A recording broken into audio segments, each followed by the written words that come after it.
Hey, peace and blessings to you. My name is Jerry B. I am the entree musician, and so are you. And so is this wonderful brother we're going to have a great conversation with.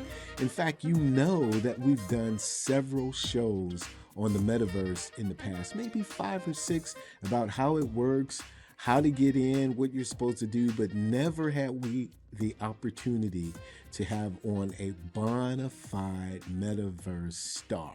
Okay, so that's what we're bringing to the table today. This is Brother Fred Lane from over there in Philadelphia doing his thing.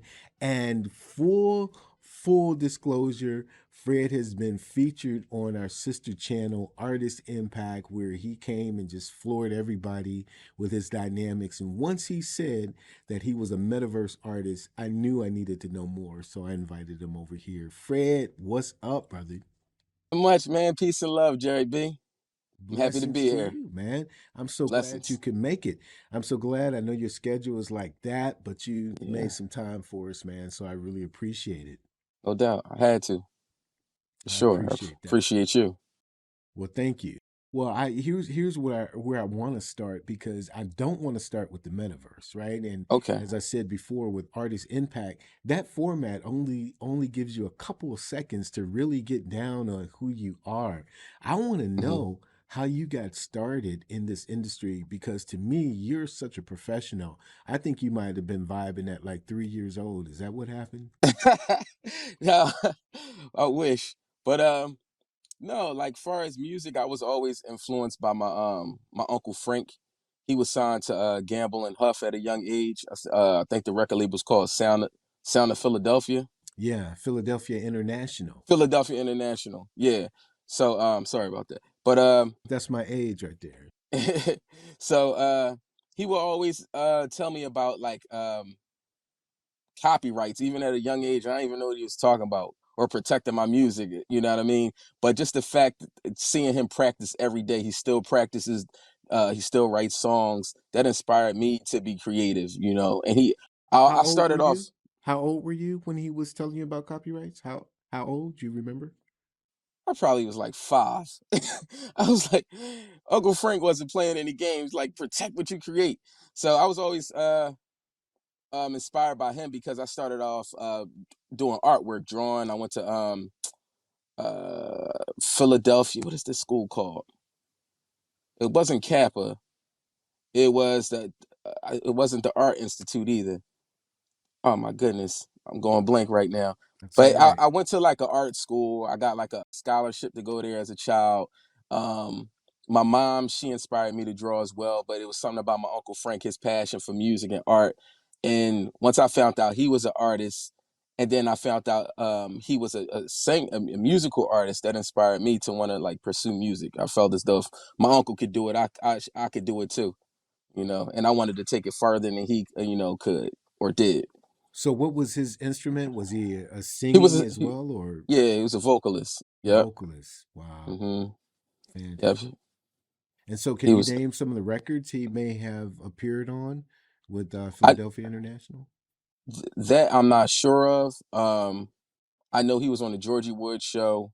He was really rolling. He was doing his thing. And, when he was on tour, his tour bus flipped, and he had an accident, and that kind of cut his career short. Oh, wow. Yeah. But Wow. yeah. But he was doing his thing. He did shows. This is stuff that my family members tell me, that people would go crazy. Ladies would throw their underwear on the stage and all types of stuff when he would it, sing. it was like But that.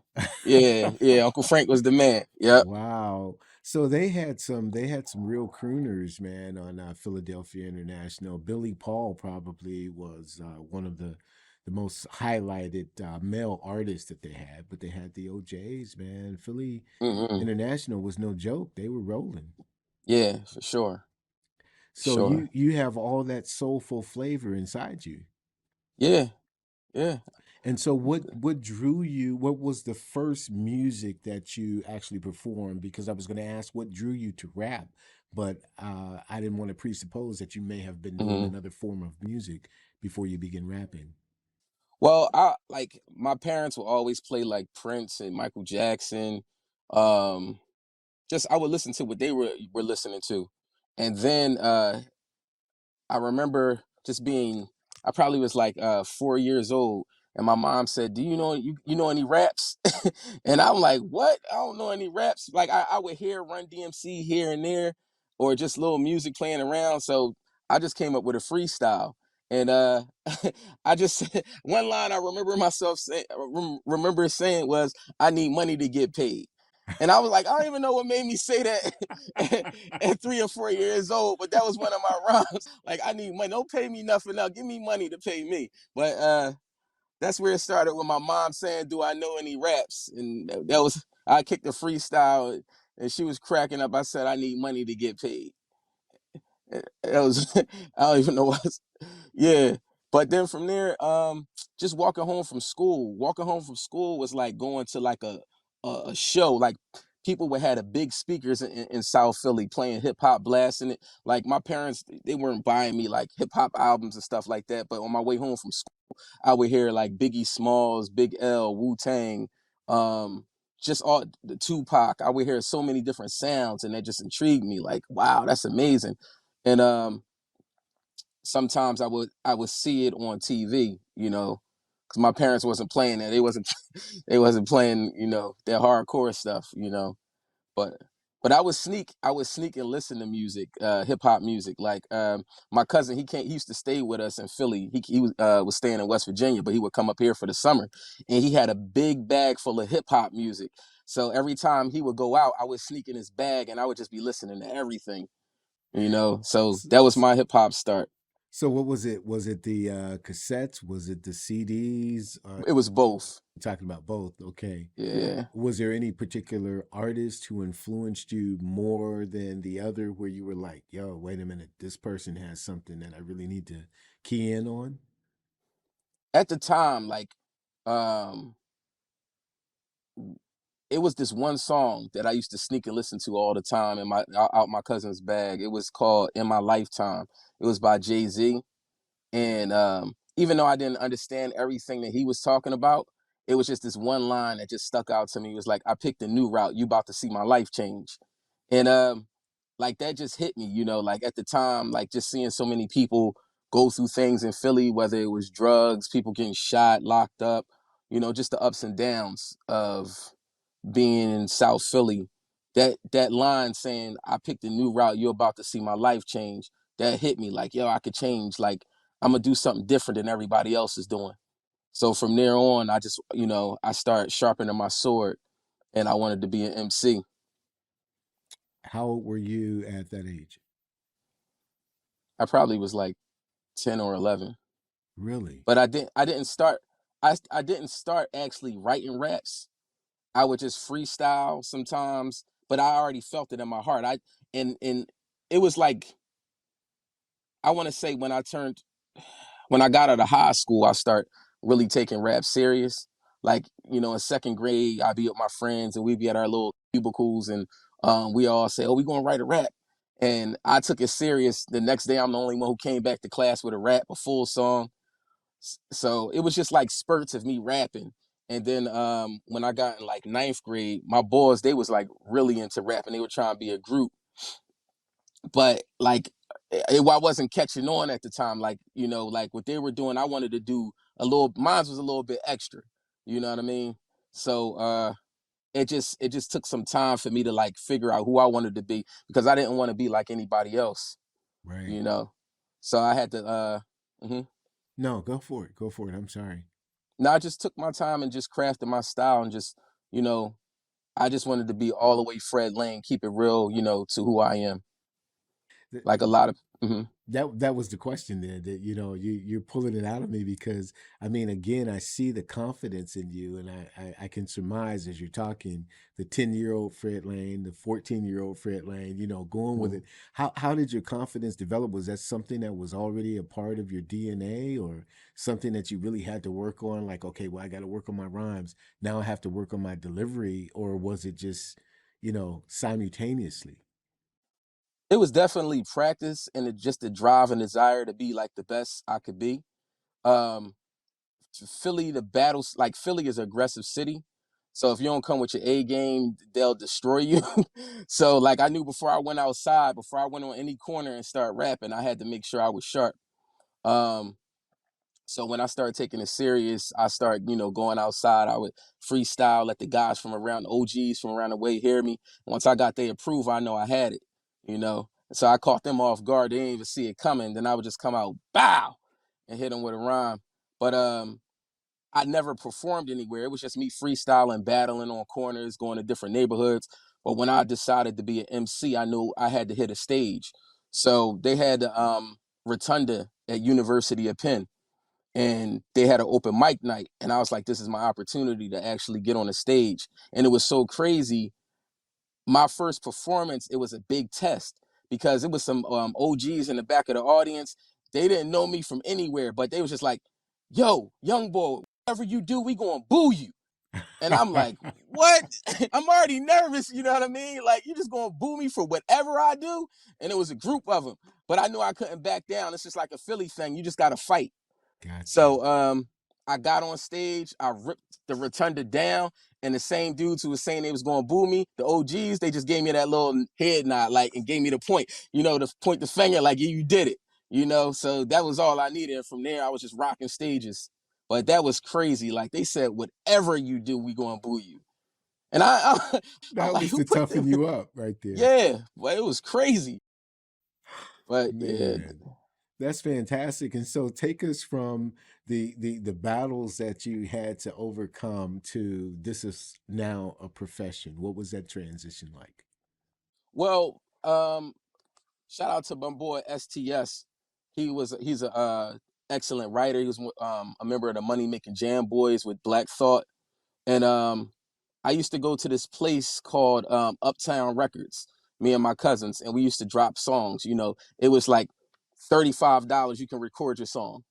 So, we would go down there and record our little raps, and we was like, yo, we know we nice. I know they gotta hear us.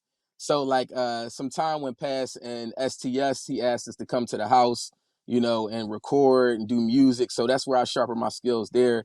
He just an excellent writer, excellent person. He wrote O for Sierra. Mm. He wrote a lot of songs. He's the man. But I sharpened my skills there along with my boy Tino. And Tino, he was an excellent beat maker. And the reason he's the reason I do Christian hip hop.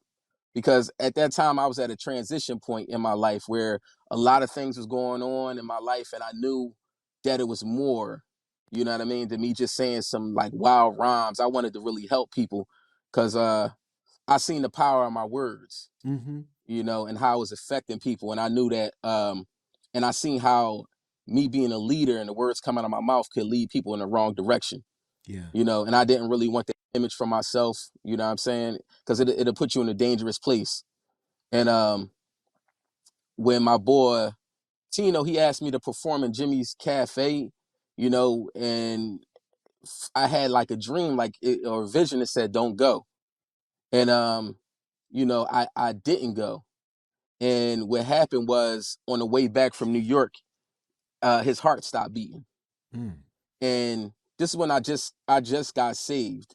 And I was telling him to come to church with me. Come on, man, let's go. Let's do something different. You know what I mean? Because he lived a real hard life. He came from Puerto Rico. Um, he lived a real rugged life, gangs and things like that. And one thing we had was just hip hop, making beats and just being creative. But when he passed away, I always felt as though I never got the opportunity to like have him come to church with me. I felt like it was a soul that I lost. You know what I mean? And Wow. that's why I started the company Soul Winner Entertainment, because of my boy Tino. And just different circumstances. Like my cousin Ron, he got killed on a home invasion. Wow. Um, just it was just so much going on where I knew God was saying, hey, you better switch it up, and do something different. Yeah. And on top of that, I didn't want the next generation, my little cousins who look up to me to either be put in jail or be, put in the grave. Yeah. You know, I wanted to be that light that they could see, like, hey, I could be my own self and I can go my own route and still be, you know what I mean, cool. Right. So that it what inspired me was definitely family, and not just for my family, just the people around the way. You know what I mean? Just the kids coming up that look up to me, even the older people, just to see me doing something, you know, positive. You know what I mean? I just want to Absolutely. give them hope, you know, and just give them a good word. You know what I mean? In hopes that, you know, with my rhymes that I inspire them, because it's all about Jesus Christ for me. Yeah. And I want to use what God has given me to win souls to Him beyond anything. You know, if one of my rhymes can inspire a person to get their life to Christ, I'm happy. You know, or just like I want to inspire future generations to use their gifts and talents to win souls to Christ. You know, even after I'm gone. So I'm just, you know, I see myself just laying the foundation for that. That's real good. That's real good, man. I appreciate you sharing that and going all in for us. I really appreciate your story, and I really appreciate what you stand for and how you stand, brother. Because I see Thank it. you, I see it from over here in Ohio. You know what I thank you, mean? thank you. You were Yeah. definitely standing. So tell us the transition then from Soul Winner Entertainment. You put a group together, and then you went straight metaverse, or what's the Well, I, process in that? the thing I joined Rec Philly. Rec Philly is a basically like a gym for creatives in Philly, where every artist in Philly, whatever you do, if you're creative, you're in Rec Philly, and they they teach you how to be an independent artist. They teach you how to earn money using your gifts and talents. You know what I mean? And they had a meeting one night, and they had like a guy on there. His name is Theodore Grams, and he's a full-time metaverse artist. And he sells NFTs, and he sold like I think his album he sold for like 8 ETH, and you know he was just telling us like, yo, this is it. You know what I mean? I'm an independent artist. I'm feeding my family with my music. And they start breaking it down about like Twitter Spaces, and I didn't know anything about Web3. But from there, from that meeting, I hopped on Twitter Spaces and I started going and I started saying, oh, this is pretty cool. And I was meeting some dope people. And then my boy Dope Stilo, he put out a beat. He said, like, anybody who wants to, you can hop on this beat. And I was like, yo, send it to me. So he sent me the beat. I recorded my verse. I did my thing. And from there, I just been rolling with the team ever since. Just, you know, doing my thing, doing different going to different metaverses, you know, different platforms, performing. We did a tour, the MetaVibes tour. And from there, I actually had the opportunity to go to NFT-NYC like last week. And I shared the stage with my crew. I actually got to meet them in person. Met at Malone, Poison Peso. So, and that was dope. Just being in Manhattan at the Javits Center, you know what I mean? It was just amazing. Yeah. Well, you were down there. Did you meet up with Brandon David? No, I didn't. I didn't. Brandon was down there. Yeah, Collab Rats was down there. And because of you, I met Miss Renata from Infinity. Oh, did you? Yeah, Excellent. Miss Renata is the one who hooked up everything. She came to Philly. We I showed her around Rec Philly and everything, and then from there she just showed me love in New York and just, you know, and just created a dope opportunity. Shout out to Tylon, DJ Big Leak, uh, just everybody at Affinity. Man, that is absolutely fantastic. Well, I know that there are still, and again, the Entre Musician, we have done, several shows on how to get involved in the metaverse, why it's important. But from someone who's from the inside out, from the artist perspective, not the developer perspective, Hmm. why don't you let another Entre Musician know, hey, yo, this is what's on this side. This is how you can get in. This is why you should get in and be involved and just open up the oasis for them. Because, again, full disclosure, my brother-in-law and I, Feel the Beat and I mean, you brought us into the zone. You showed Hmm. us how to create our avatars. You just like went Hmm. step by step on it. I'm not telling you to do that, do the step by step, but you can give the overall picture for a greater Okay. invitation from a true metaverse artist standpoint. So that's what I would love for Okay. you to do. So I would say on your desktop computer, go to Ready Player Me, create your avatar so you can make your avatar custom. You know what I mean? So you can stand out in the metaverse. From there, I would say, because I'm always on Spatial. Download the Spatial app. You can, I would say, use the Chrome or Firefox browser and just go to spatial.io and start traveling through different metaverses. Just, check everything out. I would recommend coming to an actual metaverse concert to see how everything flows. We perform every Wednesday in the metaverse at the Dope Stilo Music Club, and just get a feel for it. If you're already a performing artist and you already have sets recorded, it's just as simple as just uploading your set to the metaverse.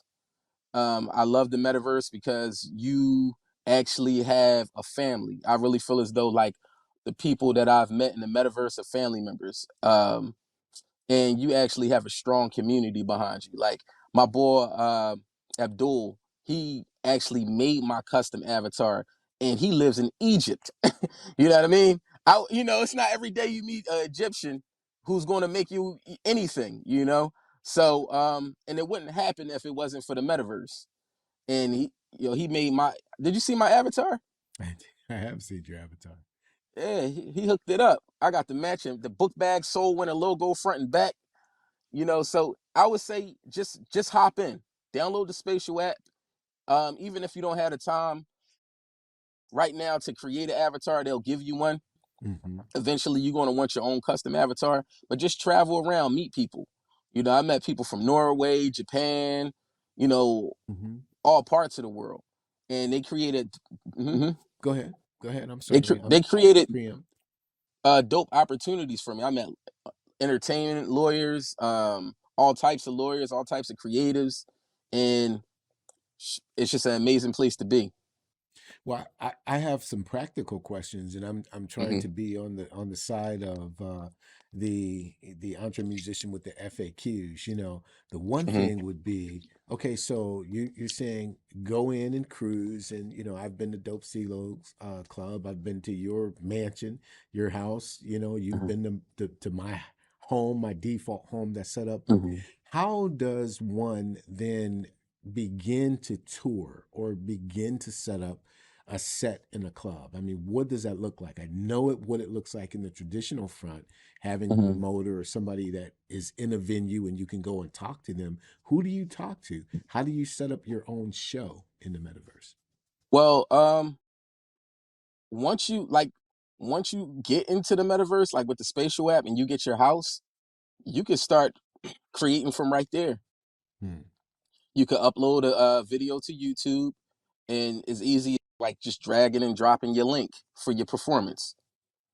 And as far as promoting, it's the same way you would promote a concert in the physical world. Doing your groundwork, doing your marketing, reaching out to different people. You can token gate events if you want to sell tickets, or um, token gating basically like a person that have to have your NFT or something that allows them into your concert, or you can have a free concert, to build your community, let people know you. But it's one thing you don't want to do is overthink it.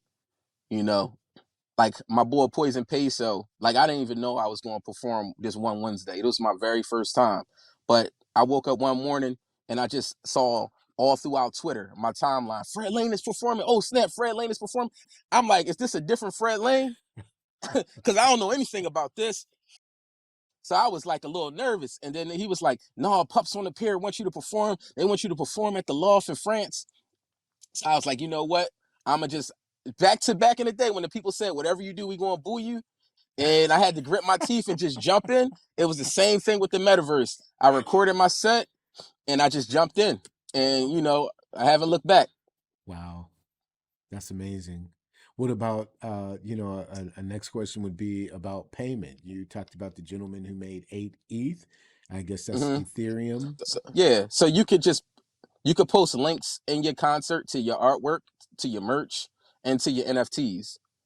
So your fan base, your community had an opportunity to invest in you. They could just scan a link from their phone at home, or um, you could actually tell people at the concerts where they could find your music, and it's just all about marketing and promotion. And but one thing I would tell everybody: don't overthink it. Just be creative. Gotcha. Wow. And it's You're doing it every Wednesday at 4, right? yes, Eastern yep, Standard Time. yes. That's excellent.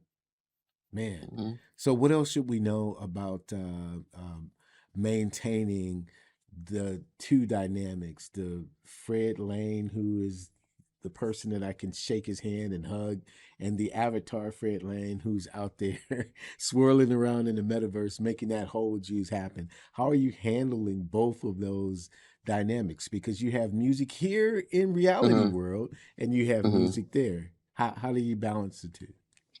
For me, it's easy. It's just like I'm Fred Lane. Hmm. You know, the Fred Lane in the metaverse gives me the chance to meet people in Japan and Egypt and build relationships. So that's just an extension of me. Um, it's not really different from what I'm doing. It's just creating a broader audience. Hmm. So like I say to everybody, like just hop in, don't overthink it, just be creative. And if you've been making music, it's going to be simple. You just keep on making music, just doing it in the metaverse, a different platform. But this platform allows you to be independent. This platform allows you to engage with your friends. I really feel as though like the people I met in the metaverse are my friends. Like when I got to NFT-NYC and I met Poison Peso and met him alone in person in Raleigh, it wasn't awkward at all. We've been doing this for a year, so and then it's just like, yo, you really look like your avatar. You know what I mean? So it's like we just went up there, we rocked that joint, we had a good time, we got to chill for a little bit, and that was it. So it's like the metaverse is just an extension of you that gives people the opportunity to meet you. You're going to have conversations, you're going to laugh, you're going to have fun, and you get the opportunity to help other people out, share your gifts and talents. Like, the metaverse is a whole team of us. Everybody in Team 3, Dope Stilo Music Club, is not like a performer or an artist. Everybody brings like Cyber Nerd Baby, the Dope Stilo world the concert hall, she built it along with her crew. So everybody plays a part in the community. And you got your Twitter spaces, you got your meetings in the metaverse, you got your concerts, but it's just for real, just building the community and just showing up, just actually just showing up, supporting your friends. You make it sound so easy, and I'm still in kindergarten on it, which is Mm-hmm. okay, Yeah, But I love the way you say just jump in. The water's fine. Don't overthink it. Make it happen. yeah, that's it. That's real. Because if you don't, you're just gonna be stagnant, sitting on the sidelines. You're gonna have to jump in. Right. And you don't have to wait to somebody to say, hey, perform at my event. You got a house as soon as you go on Spatial, you know, and you can promote your own events, have your friends and family over. And then from there, they have a opportunity where you can learn to be your own creator in the metaverse. It's called Unity. It's free. You can actually get be certified, be a certified builder. So I know a lady, she's like 76 years old, and she's doing a Unity course, and every day she has her grandkids after school learning how to build in Unity. So these kids are going to be sharp, like, they're going to be real powerful people in the metaverse. That's absolutely excellent. Well, I know that you do a lot of interviews, and I know that your schedule has been off the hook today. But as you're doing these interviews, man, there are probably questions that you think, I'm going to be asked this, and you're already prepared for the answer. And you Hmm. were thinking that, Jerry's going to ask me a question, and boom, I'm going to be right on it. But for some reason, I haven't asked that question. Can you answer then the unasked question? Ah, man, unasked question, like, wow. Something you would want Um, something you would want the viewers and the listeners to know that I haven't even asked you. So you can just like, well, he didn't ask me that, so I'm gonna go ahead and put that information out anyway. one, I'm working on my album. It's going to be tight. It's going to be a classic. It's Word going to up. be something you never heard before. Some crazy sounds. It's going to be Fred Lane all the way. And one thing I would tell people, God put you here for a purpose. Yeah, man. You don't have to be a copycat. Yeah, man. Just be you. Develop your skills. Even if it's different, as long as it's done with skill, it's going to shine through. And God will supply you with the tools That's right. that you need. You know, God told Noah to build the ark. He actually supplied him with the hardware. Word You up. know, so like if you want to play the guitar, a guitar is going to come. You know what I mean? I I agree. remember I wanted this universal audio interface. And at the time, you know, I ain't had a bread to get that, you know. But I just heard in my spirit, the Holy Spirit said, "Don't worry about how you're going to get it. I'm going to get it to you." And what happened was, my cousin out of the blue called me, and you know, he's a professional drummer. He was like, "Fred, what's the best audio interface?" And I'm like, "Yo, it's the Apollo Twin. Yeah, that's the best." He's like, "Okay, I'm gonna get it now." And I'm like, "What? Like y'all want this one? You just gonna go and get it?"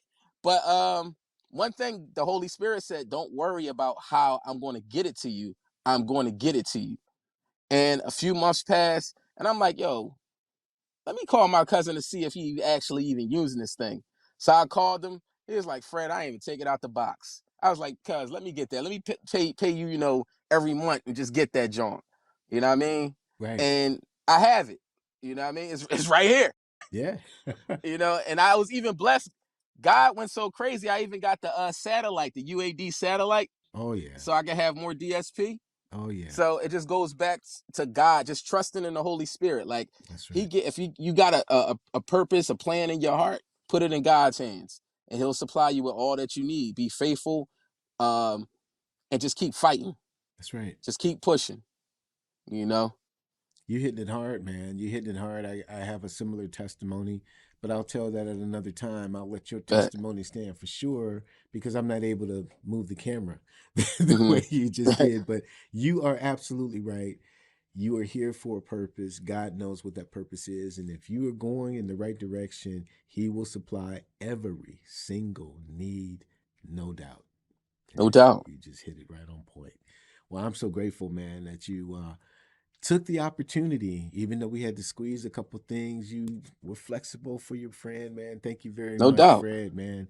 Many Anytime. blessings to you. I'm sure Thank this won't be the last time that we have a conversation, and I'm going to be hitting you up next week when I'm trying to design something else as I go further in the metaverse. I Bet. promise you. Peace and No blessings doubt. to you, my Peace friend. and love. Peace and Peace and love. love.